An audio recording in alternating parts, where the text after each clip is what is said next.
Salam sejahtera, salam sehat selalu dalam kasih Yesus bagi Bapak, Ibu, dan anak-anak, keluarga Kristen yang diberkati dan dikasihi Tuhan.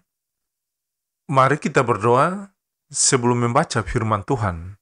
Ya Tuhan Yesus, firman yang hidup, kami mohon penuhi kami dengan kuasa Roh Kudus, sehingga kami dapat mengerti kebenaran firman-Mu. Kami ingin firman-Mu hidup di dalam kehidupan kami. Mampukan kami ya Tuhan, untuk selalu merenungkan dan melaksanakan firman-Mu setiap hari. Biarkan firman-Mu menjadi penuntun jalan hidup kami. Amin. Keluarga Kristen yang dikasihi dan diberkati Tuhan, pembacaan firman Tuhan di hari ini terambil dari Rut pasal 2 ayat 10 sampai ayat yang ke-12.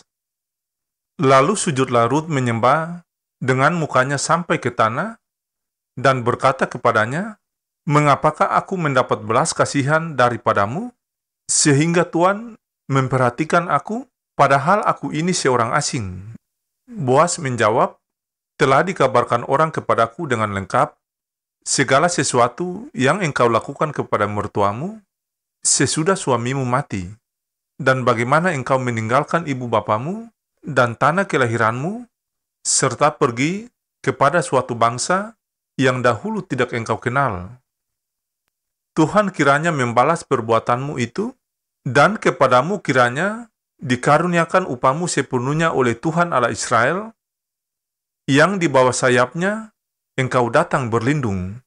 Demikianlah sabda firman Tuhan di saat ini. Tetapi hendaklah kamu menjadi pelaku firman, dan bukan hanya pendengar saja. Sebab jika tidak demikian, kamu menipu diri sendiri. Amin. Bapak, Ibu, dan anak-anak, keluarga Kristen yang diberkati Tuhan, salam jumpa dalam santapan harian keluarga di hari ini.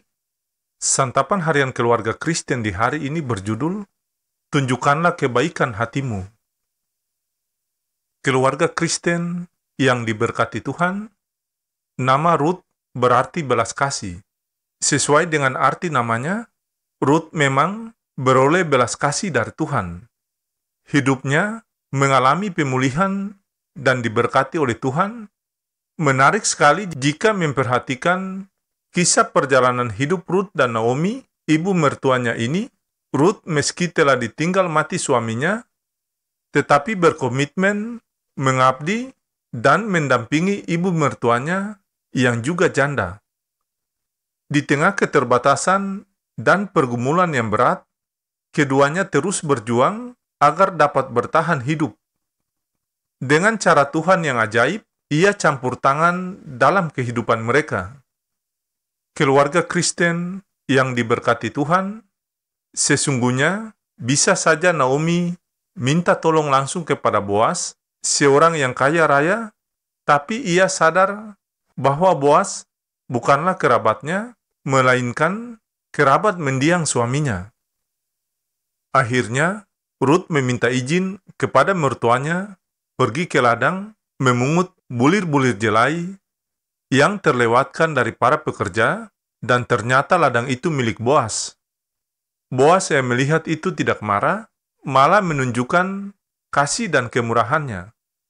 Keluarga Kristen yang diberkati Tuhan, ternyata berita kesetiaan dan kebaikan hati Rut terhadap mertuanya sampai ke telinga Boas.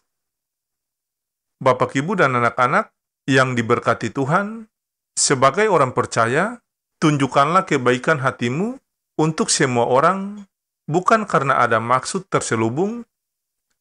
Tunjukkanlah kebaikan hatimu untuk semua orang, bukan karena ada maksud terselubung, tetapi karena memang kita mengasihinya.